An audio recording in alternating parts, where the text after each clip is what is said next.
Subscribe to our YouTube channel and press the bell icon to get the latest updates. तो नमस्कार। आप सभी ने कोरोना की सेकेंड वेव से मुकाबले में बहुत परिश्रम से काम किया है और लगातार कर रहे हैं। आप में से कई लोग ऐसे हैं जो खुद कोरोना पॉजिटिव होने के बावजूद अपने जिले में स्थिति संभालने के लिए लगातार काम करते रहे। इससे जिले में अन्य लोगों का हौसला भी बढ़ा और आपसे प्रेरणा भी मिली। बहुत से ऐसे हैं जो कई कई दिनों तक घर नहीं जा पाए, अपने घर वालों से नहीं मिल पाए।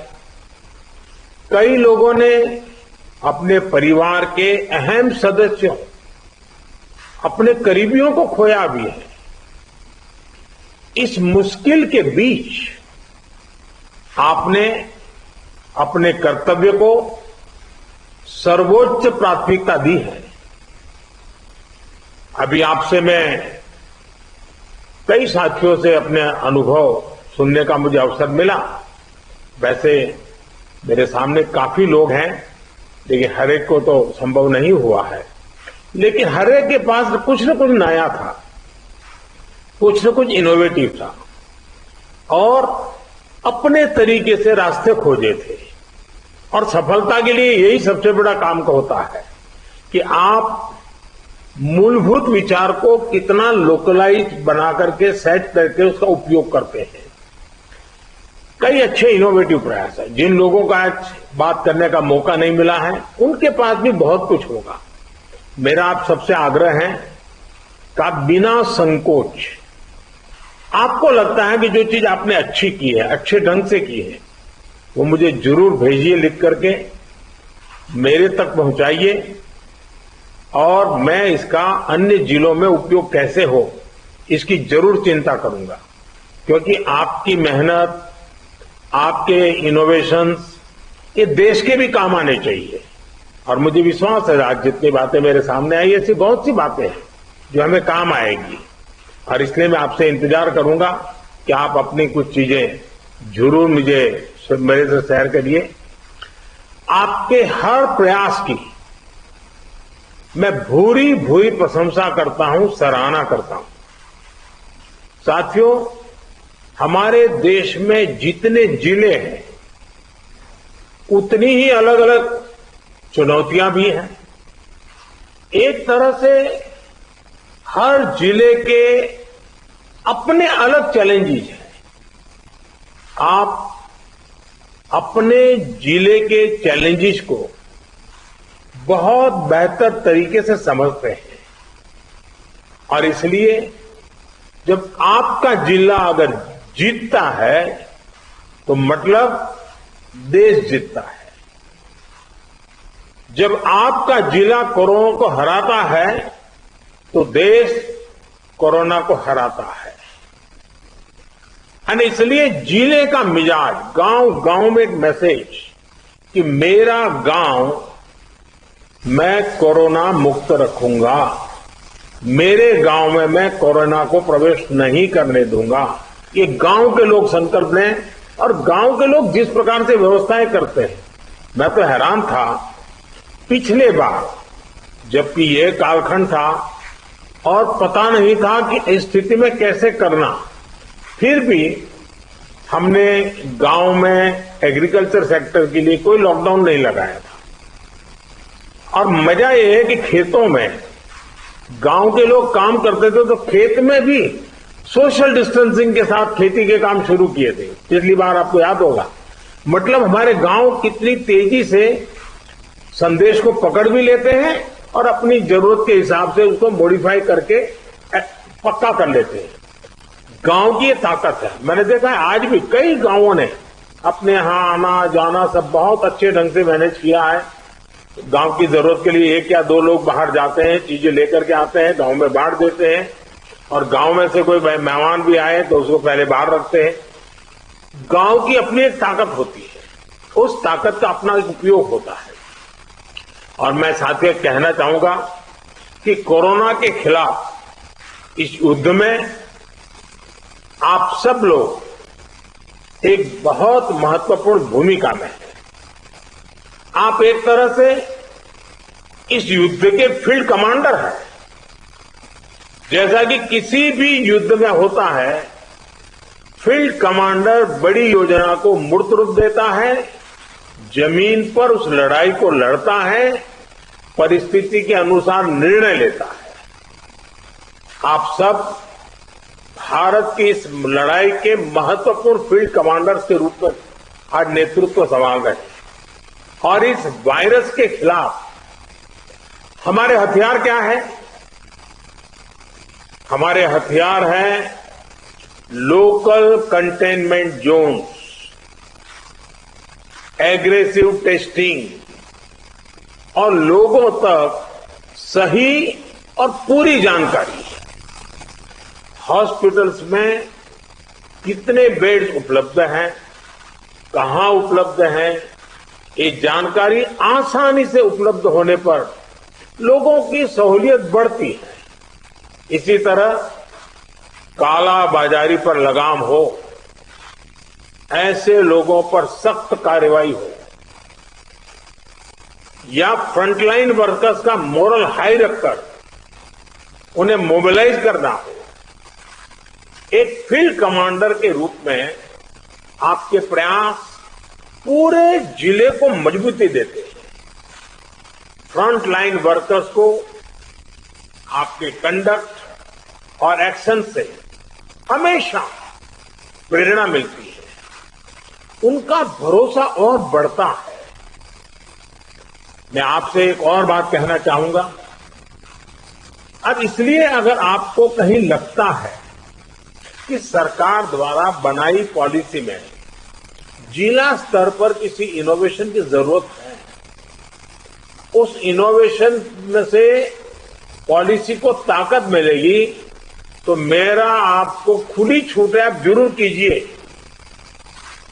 अगर ये इनोवेशन आपके जिले की स्थानीय जरूरतों के हिसाब से है, तो उसे उसी हिसाब में करिए। अगर आपको लगता है कि आपने जो इनोवेशन किया है वो पूरे प्रदेश के लिए या पूरे देश के लिए बेनिफिशियल है, तो उसे सरकार तक भी पहुंचाइए। अगर आपको अपने अनुभवों से तेजी से बदलती परिस्थितियों के हिसाब से पॉलिसीज में किसी सुधार की जरूरत लगती है, तो उसका भी फीडबैक जरूर पहुंचाइए, बिना संकोच पहुंचाइए। क्योंकि ये लड़ाई ऐसी है कि हम सब मिलकर के सोचेंगे, सब मिलकर के नई नई चीजें ले आएंगे, तब जाकर के हम कर पाएंगे। साथियों, आपके जिले की सफलता बाकी जिलों के लिए एक उदाहरण बन सकती है, उनकी भी मदद कर सकती है।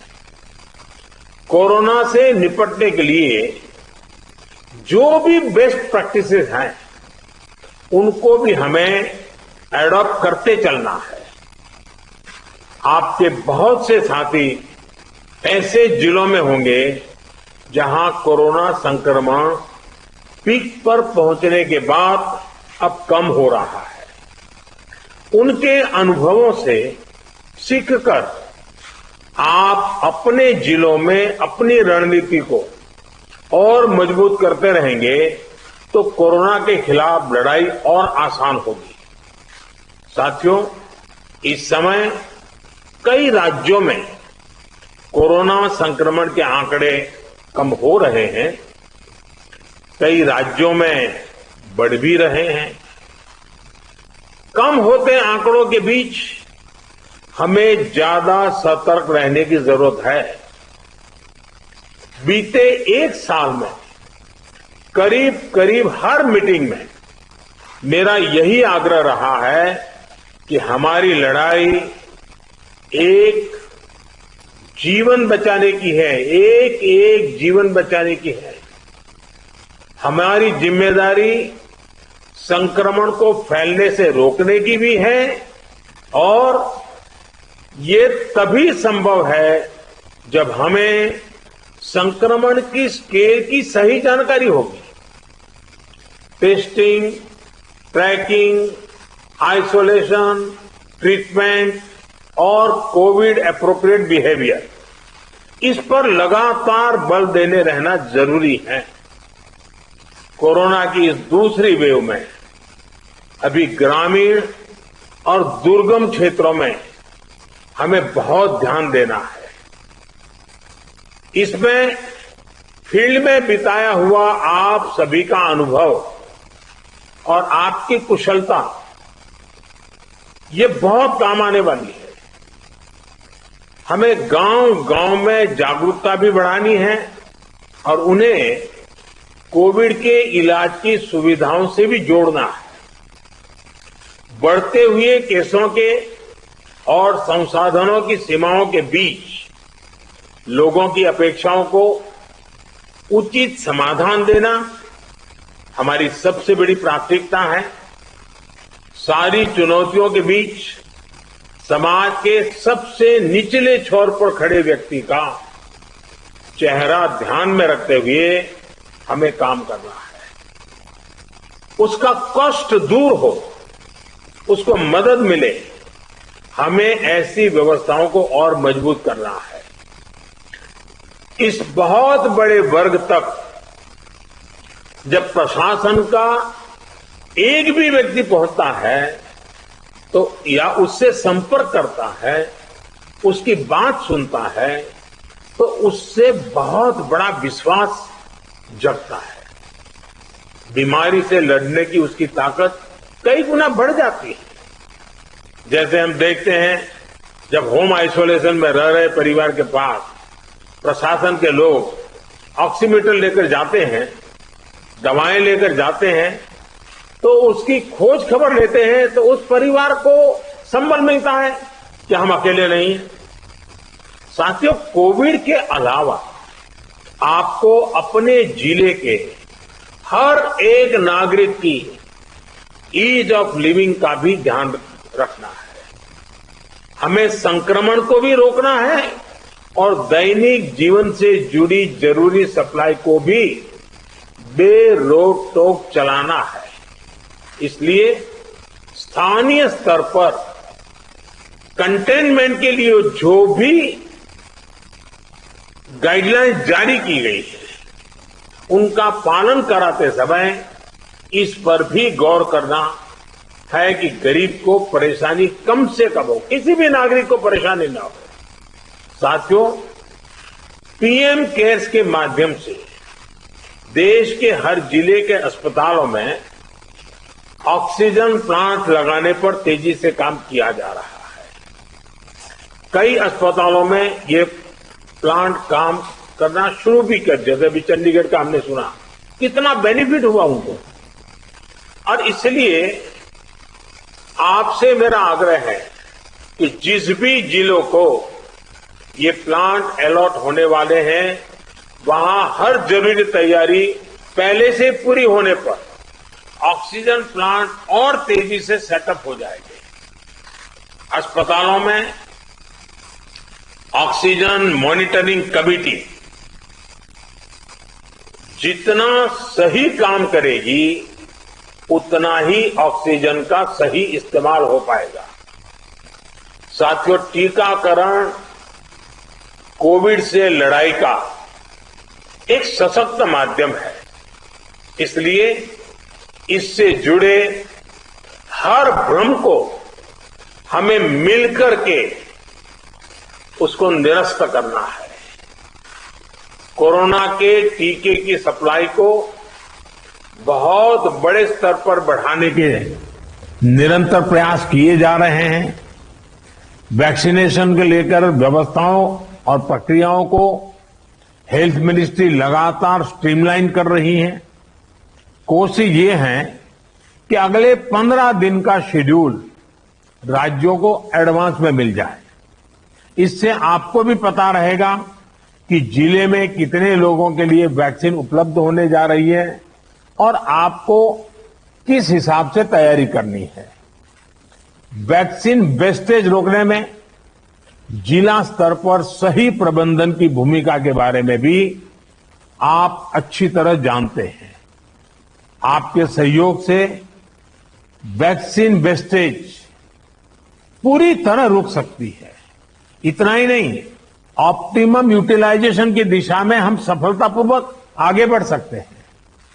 साथियों, ये समय एक प्रशासक के साथ ही एक ह्यूमन रिसोर्स और लॉजिस्टिक मैनेजर के रूप में भी आपकी भूमिकाओं को टेस्ट कर रहा है।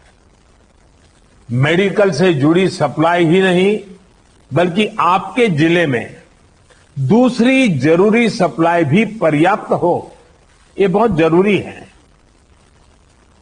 बरसात के मौसम में हम सब जानते हैं कि आप जो रोजमर्रा सरकार के कामों में जुड़े होते हैं, लेकिन जैसे ही जून महीना सामने आना शुरू होता है, आपका ध्यान मौसम, बारिश, क्या हो सकता है, क्या कर, उसमें जाता ही है। काफी आपको अटेंशन देना पड़ता है। और इस बार भी बारिश अब शुरू होने जा रही है, तो स्वाभाविक आपको बरसात के मौसम की जो चुनौतियां हैं, जो एक्स्ट्रा आपके लिए बर्डन भी होती हैं, जिम्मेवारी भी होती है, और इसलिए आपको बहुत तेजी से अपनी जरूरतों को मैप करना है और जरूरी प्रबंध करना है। अब कई बार तेज बारिश के कारण बिजली चली जाती है और कहीं अस्पताल में बिजली चली गई तो बहुत बड़ा संकट हो जाएगा ऐसे समय। तो ये चीजें अभी से हमको सोचनी पड़ेगी। चुनौती बड़ी है, लेकिन हमारा हौसला उससे भी बड़ा है और हमारा रिस्पांस न भूतो न भविष्यति, ऐसा ही होना चाहिए। इसी हौसले और संकलन के साथ, इसी इरादे और संकल्प के साथ हम देश को इस संकट से बाहर निकालेंगे। अभी कोरोना के खिलाफ आपको जो अनुभव मिलेंगे, वो भविष्य में भी आपके भी और देश के भी बहुत काम आने वाले हैं। इन अनुभवों का सही इस्तेमाल करके आप आगे भी देश की बड़ी सेवा कर सकते हैं। मुझे विश्वास है कि आपके सहयोग से, आपके कुशल नेतृत्व से, आपके कुशल प्रबंधन से भारत कोरोना के खिलाफ इस लड़ाई में मजबूती से आगे बढ़ेगा। मुझे खुशी है कि आज सभी जो राज्य इस मीटिंग में हैं, उनके सभी माननीय मुख्यमंत्रियों ने भी समय निकाला। जब कार्यक्रम की रचना कर रहे थे, तब लग रहा था कि मुख्यमंत्रियों का समय इसमें व्यस्त करने की जरूरत नहीं है, क्योंकि जिले के लोगों से बात करना है, वो तो जानते ही थे। लेकिन फिर भी इस विषय के प्रति गंभीरता को लेकर के, संवेदनशीलता को लेकर के मुख्यमंत्री भी इसमें जुड़े हैं, ये बहुत ही स्वागत योग्य है। मैं सभी आदरणीय मुख्यमंत्रियों का भी हृदय से आभार व्यक्त करता हूं और मुख्यमंत्री जी के मार्गदर्शन में आपकी जिले की सारी टीमें एक विश्वास के साथ, संकल्प के साथ एक एक गांव को कोरोना से बचाना है, इस मंत्र को लेकर के आप आगे बढ़ें और तेजी से रिकवरी रेट बढ़े, तेजी से पॉजिटिव केसों की संख्या बढ़े, तेजी से टेस्ट ज्यादा हो। इन सभी बातों पर बल देते हुए हम सफलता की दिशा में एक भी प्रयास न छोड़े, एक भी प्रयोग न छोड़े। मुझे विश्वास है कि जो आपसे सुना है उसमें एक आत्मविश्वास भी है, अनुभव भी है, नए नए तौर तरीके भी हैं। ये सारी चीजें अपने आप में बहुत बड़ा विश्वास पैदा करती है। मैं फिर एक बार आप सबका बहुत बहुत धन्यवाद करता हूं और बहुत बड़ा काम है, फील्ड में रहना है। आपके स्वास्थ्य का भी जरूर ख्याल रखिए, अपने परिवारजनों के स्वास्थ्य का भी ख्याल रखिए और आप जिस क्षेत्र को संभाल रहे हैं वहां के एक एक नागरिक के स्वास्थ्य को बनाए रखने में आपका नेतृत्व काम आए, इसी अपेक्षा के साथ बहुत बहुत धन्यवाद, बहुत बहुत शुभकामनाएं।